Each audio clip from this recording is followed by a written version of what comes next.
Hey guys, my name's Jade. I'm an 18-year-old entrepreneur and I run a few businesses. So the reason why I wanted to make this video is the other day I found an image of me having my lemonade stand at 9 years old making my coin. I feel like I was obsessed at a young age to make money, not because I was a greedy bastard and what the heck, when you're 9 years old, what the heck do you know? It was because I love creating a product and seeing people's reactions from it. I was obsessed, okay? I literally quit high school 2 years ago to pursue my online business. As you can see from this like mediocre background, I don't have a ton of money, but I was able to make a full-time living off of my online business. And today I'm gonna show you guys how I support myself and make my money. Let's get started. Quick disclaimer, I'm very well aware that this video could come off a little bit braggy. I don't want to sound like that at all. Like, I've come from very humble grounds. Like, I was not able to afford my violin lessons. I wasn't able to afford doctor appointments. Like, I know how hard it is to just make it by. What I do want to show you guys in this video is how it's so possible to take your passion and make a living. So I hope this video gives you that light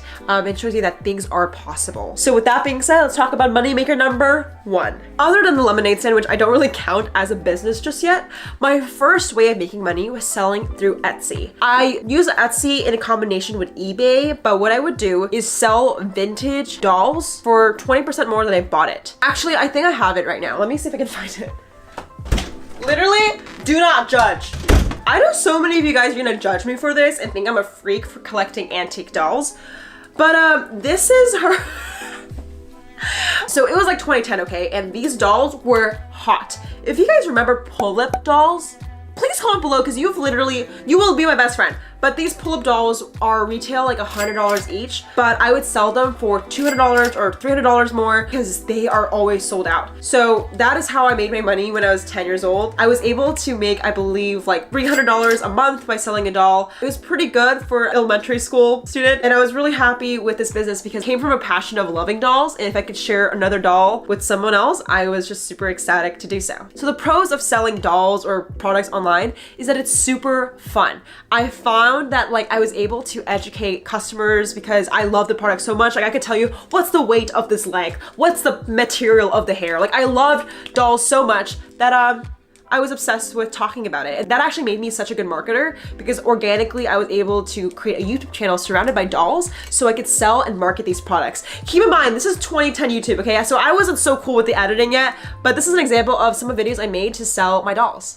Hey guys, I'll be selling my pull-up wigs that I have for sale, and I might be selling this. I'm not very sure, but I bought it for $26, but it's sold out and it's in good condition. The second wig I have for sale is $10, no doubt about it.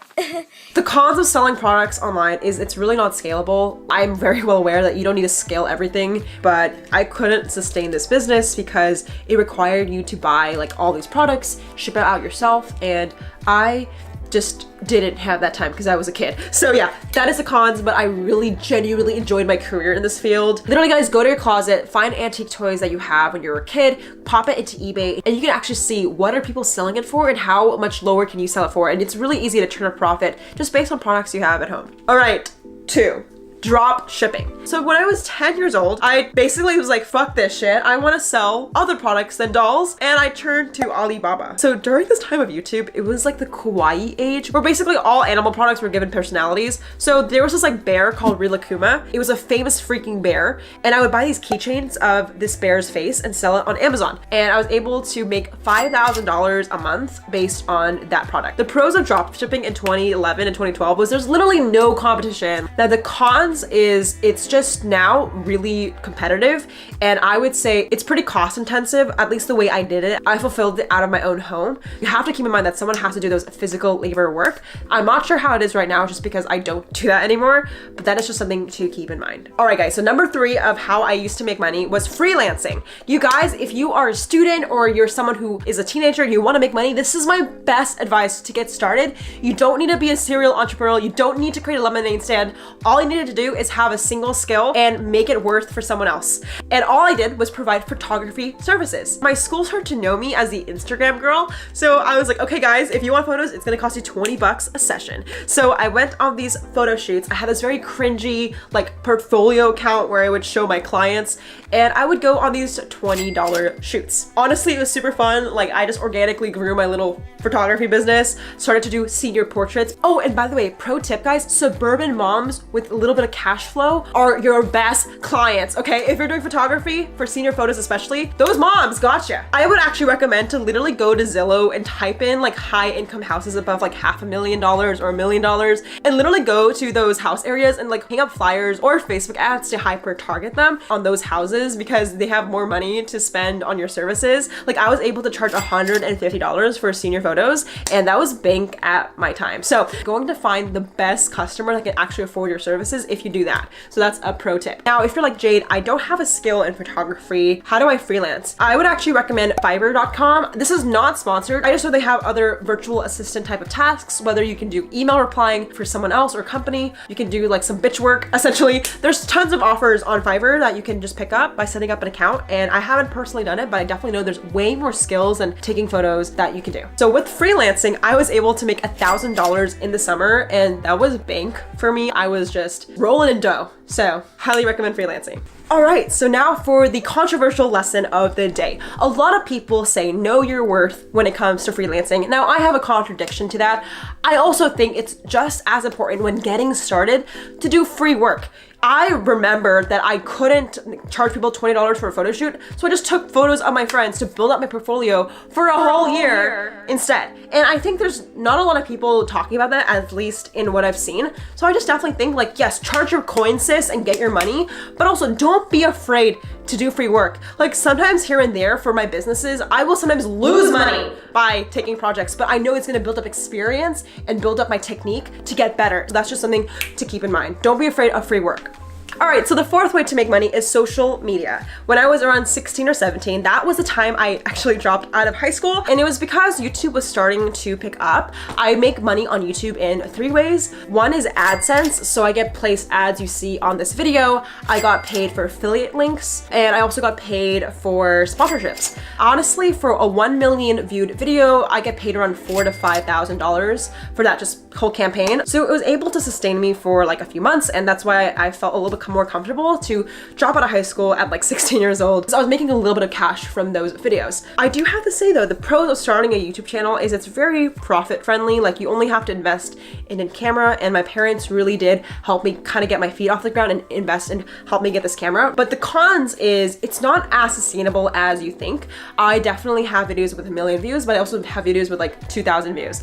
And that variance in views can also correlate to income. So I realized that like, obviously, yeah, I made a few $1,000 through YouTube videos, but I have to diversify and create a sustainable brand. So it will lead me to my other revenue streams in just a second, but that's just something to keep in mind of when starting a YouTube channel, you have to diversify as soon as possible. So with diversification, number 5, consulting. So as my channel surpassed like 100,000 subscribers, I started to get approached by brands to consult for their Instagram and YouTube strategy to grow their brand. And I got paid like $75 an hour, which is pretty cool. Like I was able to afford an apartment in LA, travel the world. It was pretty good. Like I made a decent living, but I definitely think it's a tricky situation when you trade time for money because you could be someone's bitch easily. So I really tried to at least, charge more throughout the years. So now I do around $500 an hour, give or take. I don't do too many hourly consulting sessions anymore because I prefer to do project-based stuff. I just find that trading money for time can easily become a job. Like I didn't start a business to get employed by someone. I started a business to create my vision. So it's really important if you guys do consulting, like just to be very mindful of that because yes, it's very profitable, but you can easily be someone else's bitch if you don't know what you're doing and you're just not charging enough for it. Because I've lost more money sometimes by consulting because it took me a flight to get there, come back, book a hotel. Like I've definitely lost money. So just to be mindful of that profit and cost. Guys, if you're so far enjoying this video, make sure to give this video a like to let me know that you're enjoying it and subscribe to the channel for more videos about entrepreneurship. All right, number 6. Now I currently make money through software and my own products. So basically after consulting, like I said, I just became very, very tired of just trading money for time. And I realized like my dream has always to build a product. Like since the lemonade stand days, I was just obsessed with creating an experience and I just didn't do it anymore. I just felt like I was selling it. Yeah, sorry, I'm being dramatic. I was just super grateful for those opportunities, of course. Like I'm not saying I'm not grateful for those consulting sessions. What I am saying though is I knew that it was time to start something new. So a year ago with my co-founder, I started a text message software called PBJ app, and this has been an amazing journey. PBJ is a text message platform for brands to use to grow their business, and for every customer we get, it's around $1,500. And the pro of software is that it's very scalable. Like adding one user doesn't cost us too much money. However, the biggest cons of doing software is it's very capital intensive at the start. Like we probably put in over $100,000 into our platform so far, and we still have another $500,000 to go to finish our platform. Like it is not cheap, and I literally pour every like drip of money I have into this project because I really believe in it. But yeah, that's just one of the cons of building your product, but I love it. I really love our platform, and if you guys want to know more information about my text message platform, I'll just put information in the description box and you guys can check it out. Around the same time I started PBJ, I also started Eat Like, which is a food box. I'm not going to go too much in detail about this project, but I started a food subscription box company.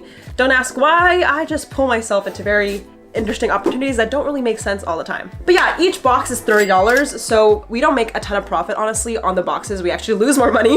But yeah, that is another revenue stream that I'm currently working on and really trying hard to build and hopefully become profitable. I actually have a whole video about how apps don't make money. I will link it up here in the cards or in the description box if you guys want to know why most companies aren't profitable. All right, guys, so to break it down, you saw 6 ways of how I make money, and now I'm gonna show you guys where I make my money mostly. So 30% of my revenue, I would say, is from PBJ app. It's customers that pay us to use our text message platform. Then the other 30% is consulting. I consult for Shopify brands to grow their business. For e-commerce, my father and I have kind of worked on that together. Another 30% I do make from YouTube, whether it's ads, sponsorships. I definitely think that YouTube has brought me so many opportunities with that. And lastly, I have this like little sliver percentage of just random gigs that I do. Like I do have Eat Like, I have a couple other side hustles. I like have an obsession with running businesses, as you can tell. Like if there's a lemonade stand opportunity, I'm jumping on it. So yeah, I definitely spread myself a little thin sometimes, but my main focus has always been PBJ, consulting, and YouTube. So those are the ways I currently make money.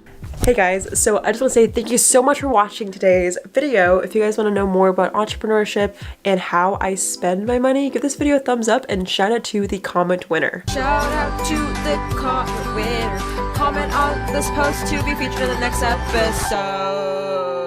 Comment if you have any questions about business, finance. I'm not an expert. I actually don't have savings. If you guys want to know a whole video about why I don't have savings, let me know and I can talk about how I spend my money. I would love to know your thoughts. Thank you guys so much for watching, and I'll see you guys in the next one.